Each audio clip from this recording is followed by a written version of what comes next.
ওরহমতুল্লাহ বরকাতুহু আলহামদুলিল্লাহ রাব্বিল আলামিন ওয়াসসালাতু ওয়াসসালামু আলা রাসূলিহিল কারীম আম্মা বাদ اليوم 12 رمضان 1446 هجري جمعية الدعوة والإرشاد وتعاون الجاليات في محافظة بقيق تنظم برنامج إفطار تحت الشعار ندعوهم ونفطرهم সম্মানিত দিনী ভাইরা, আমি আপনাদের একটা কথা বলছি, মনোযোগ দিয়ে শুনবেন। আল্লাহ রাসূলের উম্মতের মধ্যে ৭০,০০০ উম্মত জান্নাতে প্রবেশ করবে বিনা হিসাবে ওয়ালা আযাব।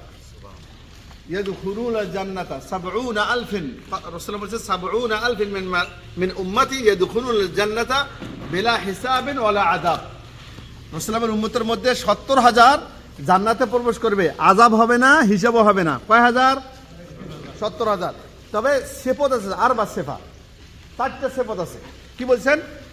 লম্বা হাদিস, হাদিস তবিল, কিন্তু মুখতাসার হলো রাসূল বলছেন যে ১ নম্বর সেফা হলো যারা লা ইস্তারকুন, অর্থাৎ তলব করে না অন্য কিছু রুকিয়া, বলে না যে আমাকে ঝাড়ি দাও, ফুঁকে দাও, এটা বলে না। ১ নম্বর।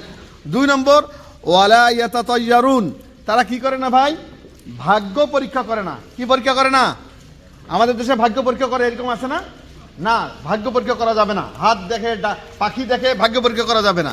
তারপর ওয়ালা ইয়াতাতায়্যারুন, পাখি উড়ি দিয়ে পরীক্ষা করে, যে ডান পাশে যায় আপনার ভাগ্য ভালো, বাম পাশে গেলে ভাগ্য খারাপ।